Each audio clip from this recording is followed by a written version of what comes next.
warahmatullahi wabarakatuh. Perkenalkan, nama saya Zahra Azizah dari kelas B, Program Studi Bimbingan dan Konseling, Fakultas Ilmu Pendidikan, Universitas Negeri Makassar, Angkatan 2020.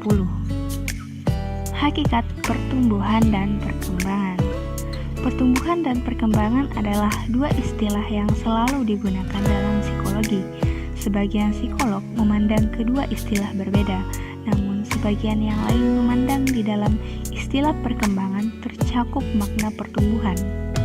Secara umum, kedua istilah ini memiliki persamaan dan perbedaan. Persamaannya, keduanya berkaitan dengan perubahan pada diri individu. Perbedaannya terdapat pada jenis perubahan yang terjadi. Untuk lebih jelasnya, simak penjelasan saya berikut ini. Definisi pertumbuhan. Pertumbuhan adalah suatu proses bertambahnya jumlah sel tubuh suatu organisme yang disertai dengan pertambahan ukuran, berat, serta tinggi yang bersifat irreversibel atau tidak dapat kembali pada keadaan semula. Pertumbuhan lebih bersifat kuantitatif, di mana suatu organisme yang kecil menjadi lebih besar seiring dengan pertambahan waktu.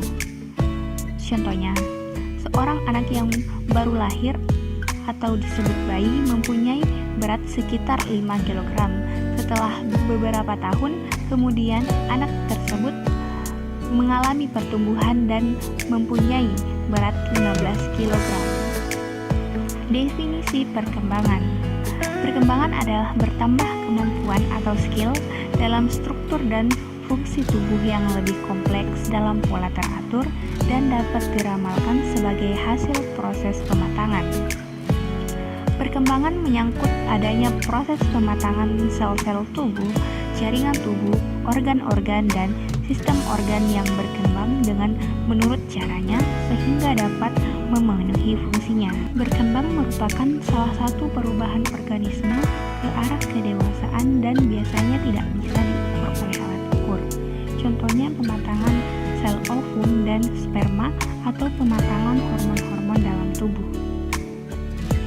Meskipun saling berkaitan, namun pada dasarnya pertumbuhan dan perkembangan memiliki perbedaan.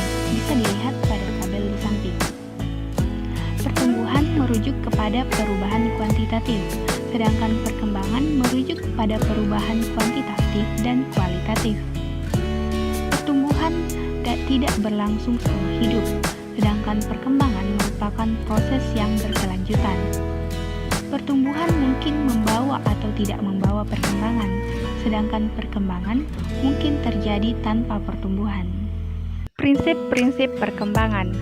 Harlock menyatakan prinsip perkembangan terbagi menjadi 9. 1. Dasar-dasar permulaan adalah sikap kritis.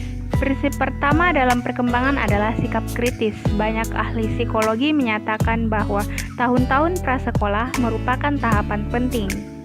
Pada usia ini diletakkan struktur perilaku yang kompleks yang berpengaruh bagi perkembangan sikap anak pada masa selanjutnya. 2. Peran kematangan dan belajar. Kematangan adalah terbukanya karakteristik yang secara potensial sudah ada pada individu yang berasal dari warisan genetik individu. Misalnya dalam tugas fungsi yang telah diwariskan yang disebut phylogenetik, yaitu merangkak, duduk, dan berjalan. Belajar adalah perkembangan yang berasal dari latihan dan usaha. Hubungan antara kematangan dan hasil belajar dapat dilihat dalam fungsi hasil usaha, seperti menulis, mengemudi, atau bentuk keterampilan lainnya yang merupakan hasil pelatihan. 3. Mengikuti pola tertentu yang dapat diramalkan. Perkembangan mengikuti pola tertentu yang dapat diramalkan. Contohnya, kemampuan jari jemari seorang anak akan didahului oleh keterampilan lengan terlebih dahulu. 4. Semua individu berbeda. Tiap individu berbeda perkembangannya, meskipun pada anak kembar. Anak-anak penakut tidak sama reaksinya dengan anak-anak agresif terhadap satu tahap perkembangan. Oleh sebab itu, perkembangan pada tiap manusia berbeda, sehingga terbentuk individualitas. Perkembangan pada tiap individu mengindikasikan pada guru, orang tua, atau pengasuh untuk menyadari perbedaan tiap anak yang diasuhnya, sehingga kemampuan yang diharapkan dari tiap anak seharusnya juga berbeda. 5. Setiap perkembangan mempunyai perilaku karakteristik. Karakteristik tertentu dalam perkembangan juga dapat diramalkan. Ini berlaku baik untuk perkembangan fisik maupun mental. Semua anak mengikuti pola perkembangan yang sama dari satu tahap menuju tahap berikutnya.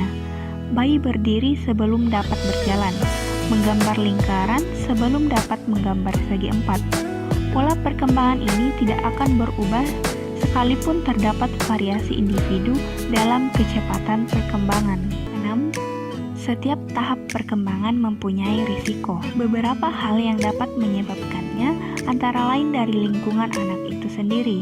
Bahaya ini dapat mengakibatkan terganggunya penyesuaian fisik, psikologis, dan sosial, sehingga pada pola perkembangan anak tidak menaik, tapi datar, artinya tidak ada peningkatan perkembangan. 7. Perkembangan dibantu rangsangan. Perkembangan akan berjalan sebagaimana mestinya jika ada bantuan berbentuk stimulus dari lingkungan sekitarnya. Misalnya, semakin rajin orang tua berbicara dengan anaknya, semakin cepat anak-anak belajar berbicara. 8. Perkembangan dipengaruhi perubahan budaya. Kebudayaan mempengaruhi perkembangan sikap dan fisik anak. Anak yang hidup dalam budaya yang membedakan sikap dan permainan yang pantas terhadap untuk anak laki-laki dan perempuan akan berpengaruh terhadap perkembangan. Anak perempuan akan memilih mainan yang lebih sedikit membutuhkan kemampuan fisik, sehingga pertumbuhan fisiknya tidak sekuat fisik anak laki-laki. Anak laki-laki dituntut untuk tidak cengeng seperti anak perempuan, sehingga anak laki-laki menjadi lebih tegar dan pemberani dibandingkan anak perempuan. 9. Harapan sosial pada setiap tahap perkembangan. Orang tua dan masyarakat memiliki harapan tertentu pada tiap tahap perkembangan anak. Jika tahap itu tercapai, maka orang tua atau masyarakat akan berbahagia. Misalnya, anak usia 1 tahun sudah pandai berjalan. Jika sampai usia tersebut anak belum bisa berjalan, maka akan membuat gelisah orang-orang di sekitarnya. Jadi, dapat diartikan bahwa pertumbuhan juga berada pada tahapan perkembangan, tetapi tidak semua perkembangan bisa dikatakan sebagai pertumbuhan. Jika individu gagal dalam menjalani tugas perkembangan, maka akan berdampak pada tahap perkembangan selanjutnya. Mungkin sekian penjelasan saya mengenai hakikat pertumbuhan dan perkembangan. Semoga teman-teman semua dapat mengambil manfaat. Wassalamualaikum warahmatullahi wabarakatuh.